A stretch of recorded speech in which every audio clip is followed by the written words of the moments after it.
Mga karos, good morning po. Yan, good morning. Kamusta po tayong lahat? Ito, welcome back po muli dito sa aming channel. Another day and another house improvement. Ngayong araw po ng Huwebes, bali May 8. Bali ang update natin ngayon sa mga project natin. So ito, lilibot pa rin po tayo sa iba't ibang area ng mga project natin. Siya nga po pala, sa Monday mag-i-start na po kami dito sa bagong project natin sa Anyana. So sa Anyana Bel Air East. Yan, ang una pong tao na magtatrabaho po doon ay sila Kuya Ruel at saka si Kuya Chris for excavation ng ating mga foundation. So ito mga karos, sa phase 6 tayo. Bali, pag-usapan natin yung slab, kung bakit medyo mga gastos din po magpa-slab. So may tatlong project tayo rito na mga naka-slab. So magbibigay tayo ng mga konting idea tungkol sa slab preparation. So actually gawa na po siya, pero ano-ano pa ba yung mga dapat gawin pagkatapos po ng preparasyon ng slab. So after niya mabuhusan, may mga dapat pang gawin para tuluyan natin may turn over yung quality na gawa. Kaya ito mga karos, samahan niyo po muli kami ngayong umaga hanggang hapon dito sa mga ongoing project natin, and enjoy watching po. Let's go! Tara! Okay, nandito tayo sa phase 4. So ngayong umaga ito muna yung ating pinuntahan. Nandito si Kuya Rigor at saka si Kuya Philip. Abang service ni Kuya Rigor ngayon is yung kolong-kolong. Tsaka may e-bike dito. Yan, si Kuya Rigor po, sideline niya, nangangalakal din po siya. Kuya Rigor, good morning. Good morning, boss. Bakit may e-bike tayo dyan? Yung nabili ko dyan, Oh, magkano mo nabili yan?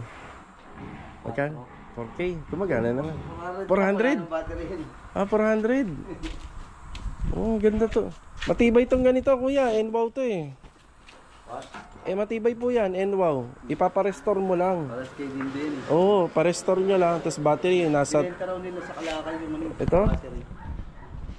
3.5 po, bago, battery. Magagamit mo na to.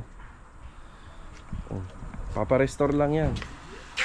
So ito nga po pala yung update dito, si Kuya Rigor. Ayan, inumpisa na po yung mga preparasyon ng pinto. May dalawang pintuan to, nagawa sa solid door material, pati yung hamba. Tapos kahapon lang ba pininturahan to, kuya? Kahapon, primer na, no? Ayan, naka-primer coating na. So tama to kasi nag-uulan-ulan ngayon, para may protection na yung mga bakal. Shout out, birthday ni Philip. Happy birthday. Ayan nga, si Kuya Philip. Happy birthday, Philip. Kuya Philip, happy birthday po. Mabuhay ka hanggat gusto mo, ano, kuya? Happy birthday kay Kuya Philip. Ilan taon na po kayo, kuya? 48. 48. Ayun pala, 48 na si kuya. Tapos ito nga po pala, ayan, maganda-ganda na po yung ating hamba rito. Ano ba wish mo, Kuya Philip? Habang nabuhay ng mga buhay, dumaling yung asawa ko. Ayun, yun ang wish ni Kuya Philip. Basta tayo, trabaho lang, kuya, no? Trabaho lang. Hindi tayo hinto. Habang malakas. Oo. Yeah, mamaya kuya, may ano ka sa akin, may regalo ka sa akin. Ang birthday ni Kuya Philip. Diba? So always naman yan pag may birthday dito sa tropa. Magiinom ka mamaya, kuya. Birthday mo eh. Hindi na lang naman ako lumabas eh. Celebrate ka na lang. Maganda kayo sa labas kasama ng mga anak mo. Labas mo yung misis mo. So ito, wala pang nagagawa dito kasi more on ceiling. Pero kita naman natin sa kisame, ang dami nang nagawa, ang dami nang ginawa dito. Yan, tapos ito ngayon, babalutin namin ng plastic. Yan, may dala na akong plastic, kuya. Pero yung dala ko medyo malaki. O kung ano yung natira doon, yun na lang muna gamitin natin. Tapos mamaya, bibili na lang uli ako. Sige ha. Yan, kailangan na mabalot ng plastic yan kasi tsaka mag-i-spray na to si Kuya Rigor. Dito sa amin sa labas, boss? Dito na, sa labas. Sige. Wala, haraman lang dito. Kahapon eh, kulub na kulub kami kahapon dito eh. Lakas eh. Kuya, magpaalam lang sa kapitbahay para sabihan nyo lang na mag-i-spray kayo. Okay, nandito naman tayo sa phase 6 dito sa magkatapatan na project natin. Yan, bali ano na lang po to, yung roofing framing natin dito, bali 90% na. Bali yung harapan na lang po yung gagawin dyan. Tapos sinisimulan na rin to. So para ano po natin, mabawas-bawasan po natin yung mga tubulars natin kasi nakakasikip din po siya sa area. Yan. Okay, bati tayo. Adonis, good morning. Good morning. Lag, good morning, Lag. Good morning. Bali yung ginagawa po nila rito, kagaya nung ginawa po namin doon sa isang project namin na Athena, yun na una. So industrial finish din po siya. Tapos kung mapapansin nyo, yung roofing framing dito, bali hanggang dito lang po yan. Kagaya ng pinapaliwanag ko, hindi na po siya sasagad doon sa dulo. Pero yung mga ano naman, yung mga ganitong klaseng pader, tapos may bintana po yan, kumbaga sisinsilin pa po namin. Tapos may hamba, kailangan po na medyo canopy. So yung canopy, ganun na rin po yung pinaka-design niya. Naglalaro lang po yan sa nasa ano, kulang-kulang 2 meters by 60 cm. Yan, ganun lang po yan. Sa kabila. Yeah, Richard, good morning po. Yeah, Marvin, good morning. Good morning. Okay, Rusty. Good morning, Rust. Si Rusty after nung epoxy primer, ito, pinipinturahan na ng QDE black. So yan po yung finish color niya. Tapos retouching paint na lang bago natin i-turn over. Okay, bali ito na po yung aasikasuhin nila. Kuya, may layout ka na doon? Ayan, may layout na si Kuya. Bali, lahat ng ginawa po natin na slab. So 3 unit to. Simula doon sa block 1, dito, at saka dito. Lahat yan ay may concrete topping. So lahat may additional na concrete topping po siya. Tapos sa concrete topping natin, isang semento katumbas ng ilang sakong buhangin? 5. 5. Tapos isang Sahara kada isang semento.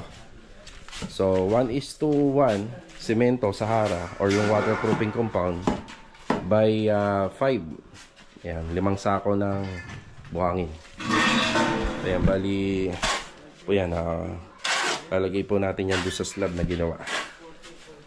So kaya yung paggawa po ng slab medyo magastos. So ito naka-slab po ito. Tapos ang ginawa pa natin sa steel deck dyan, nakapintura rin po yan ng primer. Yan o, may risers na. So sidings na lang yan, tapos hindi pa natatapos banda dito. Okay, bakit nga ba kailangan lagyan concrete topping? So ito po kasi, ito yung slab na ginawa po natin. So ito may tubig pa siya. So para mapantay po natin yung yung floor area, tsaka yung additional na topping niya, kasi additional na protection po yun. So kaya maglalagay po tayo ng concrete topping. Pero ngayon, bago po natin yan na malagyan ng additional concrete topping, ang mangyayari po kasi dyan, lalagyan muna natin siya ng waterproofing. So ito yung waterproofing na nauna. So kailangan yung unang layer natin may protection muna ng waterproofing bago po natin lagyan ng concrete topping. So si concrete topping na yan, yan na po yung pinaka-finish flooring natin ng slab. Yan, dito sa ginawa natin. Tapos yung clipping niyan, simula dun, sa dulo, hanggang doon, hanggang papunta dito sa gilid, yan na po yung clipping niyan. Pati itong makikita nyo yung may water level dito, yan. Kasama na po yan sa malalagyan ng additional concrete topping natin. Tapos, kapag nalagyan na ng concrete topping, iwa-waterproofing uli. O, diba? Yung ganun po kagastos ang maglagay po ng yan, ang maglagay po ng so ganyan po kagastos yung magpagawa po ng slab. So hindi naman pwedeng waterproofing na lang po ng ganito lang. So kailangan pa rin po natin lagyan ng concrete topping. So dito, bago po natin gawin tong installation ng tiles dito, may concrete topping din po to. Kaso nga lang, yung concrete topping na nilagay dito umampaw po lahat. Kaya ginawa natin, tinanggal po natin. So, tapos saka na natin installan ng tiles. Yan, tatapusin lang to. So, pagka natapos to, yung sa kabila naman, after nun sa kabila, doon naman po sa kabila. So, ayan, may tansi na po yan. So, meron na po siyang layout. So, lahat ng tubig papunta po doon sa kabilang side. Okay. Okay, mga karos, nandito tayo sa Riega de Dios project. Ayan. Good morning nga po pala kila Ma'am Catherine, kila Sir and family. So meron tayo dumating na materialis po rito. Nagpa-order na po ako ng hollow blocks na D5, kahit siguro mga 80 lang muna. Tapos additional na buhangin. So isang truck ng buhangin. Tapos nagpa-deliver din ako rito ng welding rod. Yung welding rod po pala namin na isang box na ubos po namin dyan nung sa preparasyon ng slab. Okay. Yan, bati tayo. Ito na nga po pala yung private pole natin. Yes, Andy, good morning. Kuya, mag-abang ka na lang ng bakal sa ibabaw. Meron na? Okay. So sa standard po nung paglalagay ng eye-bolt, bali nakatagilid po siya. Bali sila Harold na po yung bahala dyan. So ito bubuhusan na po ni Kuya Sandy to. Ayan pala yung scaffolding natin, nakagamit na. Yan, kailangan po natin ng scaffolding dito, medyo marami-rami kapag inumpisahan na natin to. Mga plastering, lalo na. Ito nga po pala yung sayero. Pero bati muna tayo. Kuya Doming, good morning po. Kuya Chris, morning. Okay, Kuya Romel. Ayan na. Morning, boy! Ayan, Kuya Boy, good morning. Kuya Boy. Ayan, bali ito yung yero. So hindi ko pa makikita halos, pero sabi ko titingnan ko yung condition nito. Ito lang naman mga magiging problema dyan. Ito yung UP. Yan. Pero sa nakikita ko, pwede pa namin gamitin to. Basta i-maintenance lang po natin. So para makatipid din sa materyales, yan, pwede rin natin gamitin dyan. Tapos kailangan yung sa taas bago. So ang gagawin po dyan, naasintadahan po yan. May dumating ho ba na welding rod? Meron. Ang hollow blocks, ito na yun. Ito na pala yun. Kasi yung nasa labas, Inakyat nyo na ho. Bale ito yung D5 na CHB 80. Tapos welding rod na isang box at saka to buhangin. Yan na. So kailangan lagi ditong may pasobrang buhangin. Tapos tungkol naman dito sa bakal, di pa naman masyado nagagamit. Meron pa isang popormahan dun sa dulo. Ayan yung private pole natin.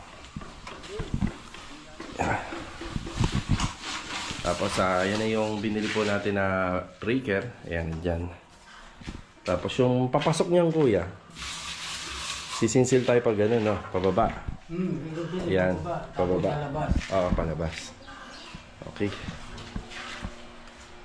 Bali dito nga po pala, nasabi namin sa vlog noon na ililipat yung pinto, pero okay na daw po kay ma'am yan. Hindi na po daw ililipat. Ayaw niya daw kasi yung gate tatapat po rito.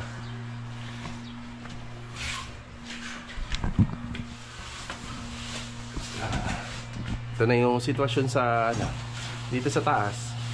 Yan, bali ang ginawang Raptor na yan, tatanggalin po namin yan. Kaya kailangan na namin ng welding rod dito. So yung pantanggal po natin yan, bali hindi naman po kakasya yung bala ng grinder doon para maputol. Bali yung pang welding na po yung gagawa ng paraan para matanggal po yan. Maso, kailangan po pala natin to. Yan. Dadali natin to sa P6 muna.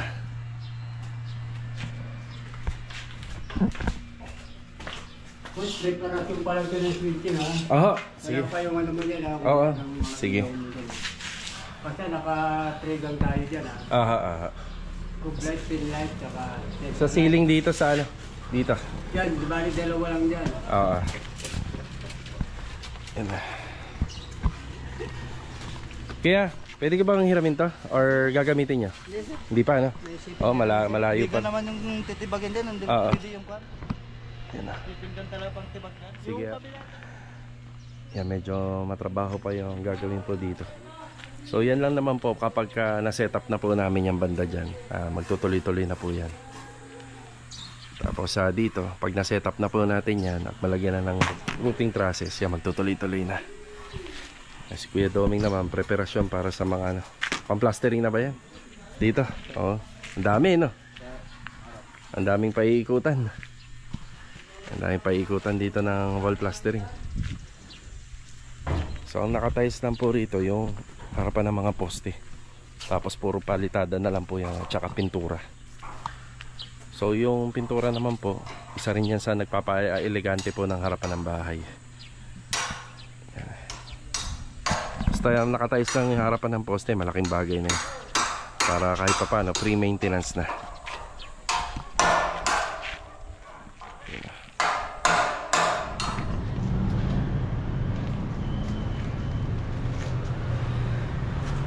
Dito tayo sa Antoxian, kain po muna tayo. Baka hindi na ako makapagtanghalian mamaya. So after ko lang po dito sa Riego de Dios, babalik ako ng Phase 6, tapos pupunta tayo ng Anyana para mag-submit po ng counting plans for approval. Oh yeah. Sino mahilig sa inyo sa fried chicken ng Andox?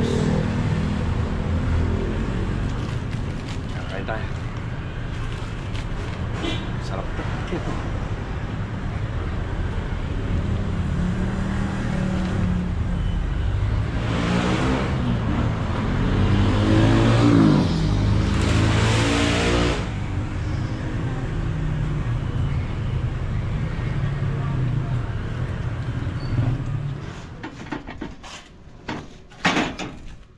Ito yung masa. Yan na. Halos sa pinturado na pala to.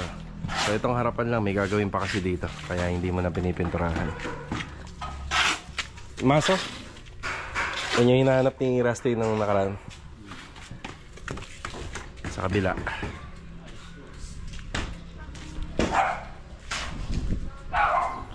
Ayan, kahit pa paano nabawas-bawasan yung mga bakal namin dito. So yung matitira para po dun sa hamba, sa canopy.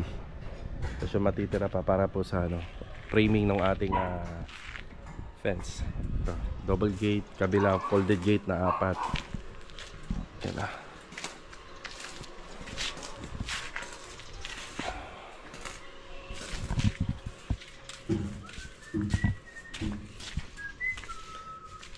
Saan nag-umpisa dun sa may tubig?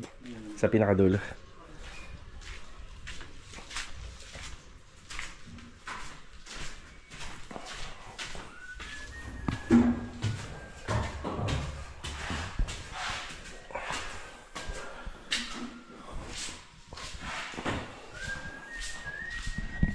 Yun. Kung matatanong nyo nga po pala bakit hindi po namin plinoringan yun nandito noon at inabot natin na may tubig siya. Kaya may tubig yung umulan ho kasi gawa ng may dapat po kaming i-repair po ron dito sa gilid. So prone din po sa leak problem yung ganitong mga unit. So alam nyo na yan. So ibig sabihin dito sa bandang part ng baba may tagas po ng tubig. So na-discover lang po natin nung nag-uulan-ulan.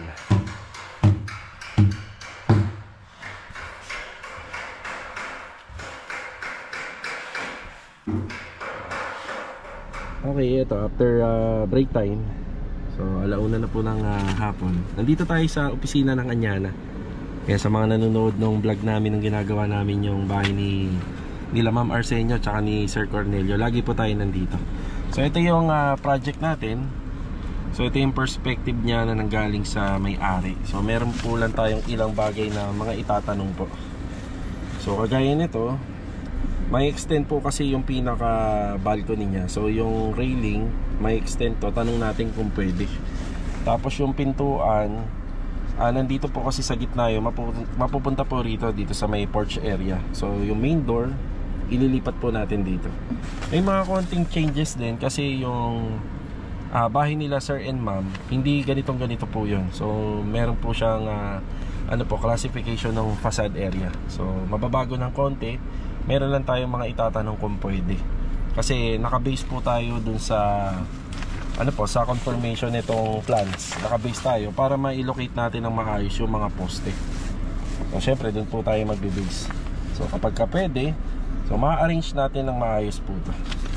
So ito po yung perspective plan na ginawa nila Ma'am Kasumi. Ayan. So yung mas maganda pag magpapagawa po talaga tayo, may ganito. Malaking tulong po ito sa nangungontrata, sa contractor at saka syempre doon sa manggagawa. Pero itong makikita nyo po rito banda sa likod, sa ngayon po kasi kung hanggang saan lang po muna yung abutin nila client sa budget. So itong bagay na to, extension ng slab para doon sa back extension area, hindi pa po namin ito magagawa.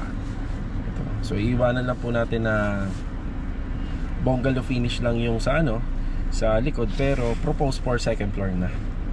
Tapos itong bubong, sasagad po yan hanggang dito sa dulo.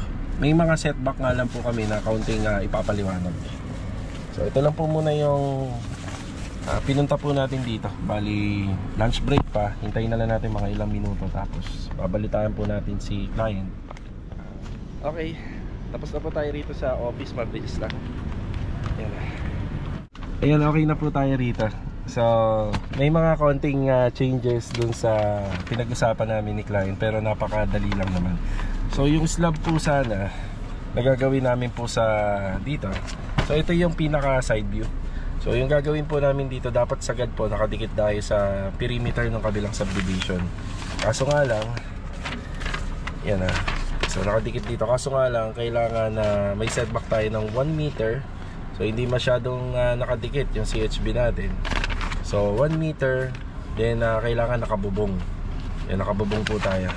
Tapos dito naman po dapat 2 meter. Yan dito sa gilid. Yun yung setback natin, kung hanggang saan lang po yung lalagyan natin ng roofing. Yan. So dito nakikita natin, bali 1 meter lang yung kailangan natin lagyan hanggang dito po sa gilid. Tapos ipapaliwanag ko pa kay client to. So nakita na po natin yung mga changes. So sa ngayon hindi ko pa ma-explain ng todo. So nakabase na lang po ako dito sa drawing ni client. Tapos yung mga tungkol po rito, approve naman na yung handrail nito, pwede natin sagad dito. Tapos yung pintuan sa gitna pwedeng ilipat dito. Sa design wala naman pong problema. Tapos yung sa brick wall dun sa gitna, kahit hindi na daw natin yun ibalik, as per kay client, na hindi na kailangan po yung disenyo na yun. Pumapayag naman tong office nitong Anyana. So wala naman pong kaso. So ayan, maraming salamat kay Sir Engineer Rani na lagi po natin kausap dito. Yan, okay na tayo. At least kumpirmado na. Yeah. Yeah. Tara. Ayan, bali kanina nandun tayo sa Anyana. Yan, lumabas na rin kami nila Mrs. Bali binila namin ng pasalubong si Kuya Philip dito. So nandito tayo sa face bar. Kuya Philip, happy birthday po. Yan, para sa inyo po to. Salamat po. Yan, at saka to. Yan, iuwi mo sa pamilya mo ha. Yun ha. Siyempre lahat na may birthday, di ba? Lahat na may birthday dito meron, di ba? Thank you po sir, maraming salamat. Baka naman madamihan yan dito. Sige na kuya, mauna ka na. Birthday mo naman pwede ka na umuwi. Sige na. Wala po sir. Oo, okay lang. Para makahabol ka. So ito na yung update dito. Ayun Bukas, tapos na yan. Yan, tapos na daw ito bukas. Nandito Kuya, ayos. Yung hindi pa yata mga na plastic no? Bukas na. Yan ako sir. Sige, bukas. Pulutan ko lahat yan. Kuya, happy birthday ulit. Happy birthday kuya. Yan balik tayo ng wag na sa dito na lang siguro banda.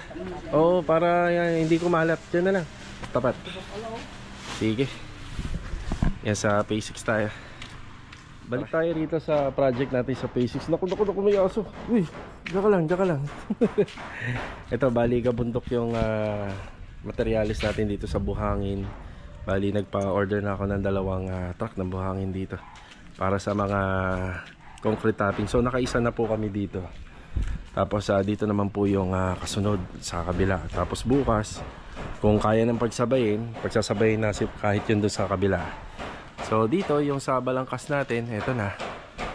Ayan Bali ang kasunod na po nito yung lagayan ng ilaw at saka yung lagayan po ng sampayan. So maglalagay tayo niyan. Tapos syempre kailangan malagyan na kagad natin ng primer coating to. Okay, update tayo rito sa concrete slab na ginawa natin dito. Ayan, okay na tayo rito. So natapos po nila yung concrete slab topping natin dito. So additional topping po to. Bali yung unang buhos natin ito, yung steel deck muna, tapos nag-slab tayo, nagbuhos tayo. So hindi pa po yung pinaka final na flooring natin. So additional na concrete topping, kasi dito mas gagamit na po tayo ng pinong buhangin para mas maganda na po yung flooring natin, yung finish flooring. Tapos ang kagandahan din yan, nasa klibi na po yung tubig kapag umuulan. So nandito na po siya, diretso na po siya dito sa floor drainage natin. So nagpaganda rin po dyan dahil meron tayong sukalo na inilagay po sa bawat corner. Mas maganda po yung level at libi ng tubig. Ayan, nakatansi na po yan. So ayan po yung ating finish dito sa ginagawa natin dito sa phase 6. So ang kasunod na gagawin po dito, another waterproofing. Pero yung waterproofing nito medyo huling-huli na kapag malapit na matapos to. Ayan mga karos, hanggang dito na lang po muna yung vlog natin ngayong araw po ng Huwebes. Ayan, maraming salamat po muli sa walang sawa niyo pong suporta dito po sa aming channel. So hindi na nga po pala natin napuntahan yung dalawang project natin dito sa phase 3. Medyo hapon na, hindi na rin natin inabutan yung mga gumagawa dito. So magbibigay na lang po ulit tayo ng update doon bukas sa vlog natin. So kita-kita na lang po ulit for the next video. Ito pa lang po muna. Yan.